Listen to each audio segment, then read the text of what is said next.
Have you ever been to another country? Have you ever visited a city or a place really far away? You probably took the plane, or even a helicopter, who knows? You probably wondered how people could fly these big things with weird wings. Who are these people? How did they got to fly me from point A to point B in 3 hours and traveled that many kilometers? Well, that is your lucky day, because I'm gonna answer all these questions with the help of 3 pilots. I'll present you everything I learned on my journey of exploring this immense world.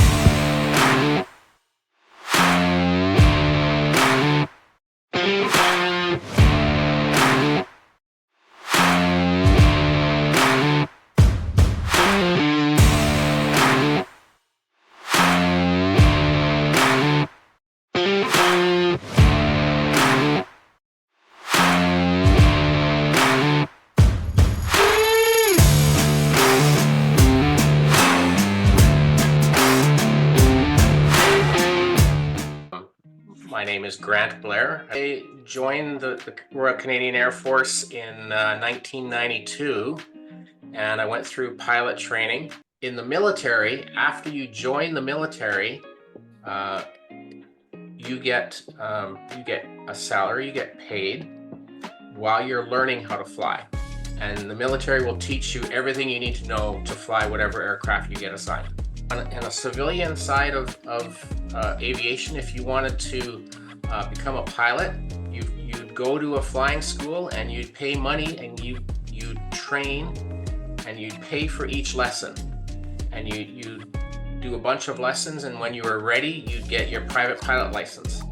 And then you'd have to get a little bit more experience and then eventually work towards getting a commercial pilot license. And then once you have a commercial pilot license, then you could get a job flying as a pilot. One of my last roles before leaving the military, I was an instructor at the operational training unit for the Cormorant helicopter. That's right. So when we had new pilots who needed to learn how to fly the Cormorant and how to do search and rescue, it was my job to teach them how to do that. Il faut dire que tous les pilotes ont commencé à piloter sur des petites machines. Donc, une petite machine, c'est un avion à piston comme tu as piloté. Pour devenir pilote dans une grosse compagnie aérienne, ça te prend des heures de vol. On ne peut pas compter l'expérience en termes d'années, parce que même si ça fait 10 ans que tu pilotes, mais que tu pilotes une fois par année, malheureusement, ça ne vaut pas grand-chose ton expérience.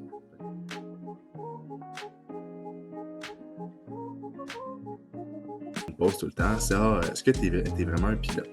Donc, dans l'avion, on a 2 pilotes. Les 2 pilotes ont la même formation. Il y en a un qui a 3 barres, comme que je porte présentement. J'ai 3 barres, puis il y en a un qui a 4 barres. Quand tu as 3 barres, tu es un premier officier, puis quand tu as un 4 barres, tu es un commandant. Les 2 personnes ont la même formation, juste qu'ils n'ont pas la même expérience. Ça veut dire que plus que tu as de l'expérience, plus que ça va te permettre d'aller chercher le siège de gauche, qui est la partie commandant. Là, le monde me demande tout le temps, mais là, OK, mais t'es-tu un vrai pilote? C'est qui pilote l'avion? Qui va faire l'aller. Donc, par exemple, le premier officier va faire l'aller, donc va faire. Puis le retour, c'est le commandant qui va ramener l'avion. Fait que c'est lui qui va voler l'avion. Fait que c'est chacun dans le tour qu'on s'échange, c'est qui vole l'avion.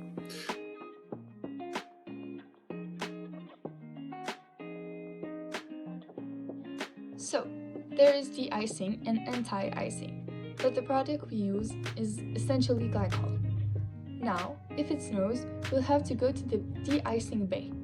They'll do all the work. We'll tell them we need it from tail to wing, and they'll put in what we need. For example, we need type 1 and type 4. They will therefore remove the ice first with type 1, and then put a type 4 to avoid getting ice in flight. Tu as une échelle salariale, donc je dirais que si on parle de salaire, les premières années, c'est environ 100 000 $. Ça monte, les échelons au début montent environ de 15 à 20 000 $ par année pour plafonner après 10 ans environ à 300 000 $. C'est un gros mythe, okay? Les poches d'air, ça n'existe pas. Non, ça n'existe pas. Il n'y a aucune place dans la planète qu'il n'y a pas d'air à des endroits. Les poches d'air, souvent le monde sont reliés, ils disent poche d'air, c'est parce qu'ils ont senti l'avion, exemple, avoir un petit G, un 0G. C'est juste qu'on a une turbulence, puis l'avion s'est déplacé d'une altitude à l'autre, fait qu'on a senti un G. Fait que les gens associent ça, c'est une poche d'air, mais une poche d'air, ça n'existe pas. C'est une turbulence, souvent c'est une turbulence courant G ou turbulence convective ou mécanique qui est arrivée. Une poche d'air, ça n'existe pas. Un avion, il faut voler haut, il y a moins d'air, on dépense moins d'essence quand on est haut. Fait qu'on peut pas recommencer à descendre parce qu'on se rendra pas à destination. C'est le principe de la cage de Faraday. Tu regarderas en ligne, là, la cage de Faraday, tu suspends une cage en l'air, puis elle touche pas au sol, puis peu importe combien d'électricité tu envoies avec une personne à l'intérieur, la personne ne va pas mourir. Donc c'est le même principe avec un avion. On est comme dans une cage de Faraday, ça veut dire peu importe le courant que tu amènes à cette personne-là, même si de toute façon ça ne se rendra pas à nous, mais ça va juste être redistribué, puis ça va rentrer d'un aile, puis ça va ressortir de l'autre. C'est aussi simple que ça. Donc, il n'y a aucun danger relié à l'éclair.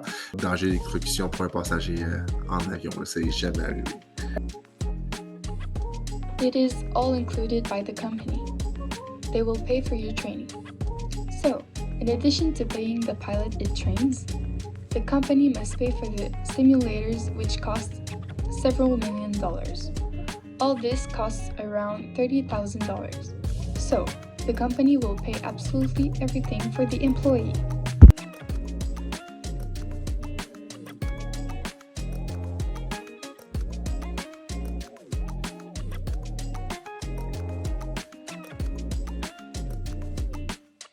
There are 3 licenses and 4 annotations. The first one is PPL, Private Pilot License. You'll be able to buy a small plane, a Cessna, and travel from Canada to the United States. Then, the CPL, Commercial Pilot License. It will allow you to fly a plane and be paid to fly it. The third one is the ATPL, Airline Transportation Pilot License, which will allow you to be a commander in an airline. Next to that, there are the annotations. Night annotation, which is obligatory if you want to be able to fly during the night. The float annotation, being able to land on a lake. Multi-engine, and finally, IFR, which is to fly with instruments and be an instructor. No pilot likes storms, but it must be understood that planes are created to fly in the harshest conditions imaginable. So if there was a hurricane and I decided to go through it, the plane would survive. But the question is not if the plane would survive, but more the passengers and would they be hurt. Yes. So we must try to get around them as much as possible. We have radars and systems that allow us to get around them as best as we can. Sometimes we don't have a choice, so we choose the least worst.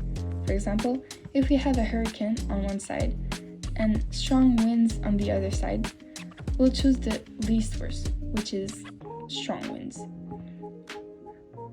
The only real danger would be really the passengers who are lifted up, not strapped in, luggage misplaced. That's what causes injuries all the time because a plane will never break down. Sometimes the turbulence can be very violent, but the wings are made for that. They are very flexible.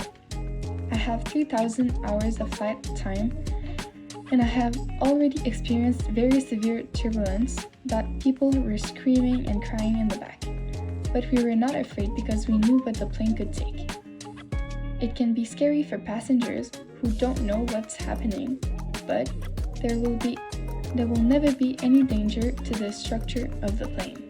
There are several types of turbulences. Many. There are convective turbulences where warm currents rise. They create strong convective currents and they affect the altitude of the plane. Also, there is jet current turbulences. These work like the currents that the turtles use in Nemo. So very powerful air currents, around 200 kilometers per hour at specific locations all over the earth. We try to follow them as much as possible, except that often they take us to Europe. They pass from west to east.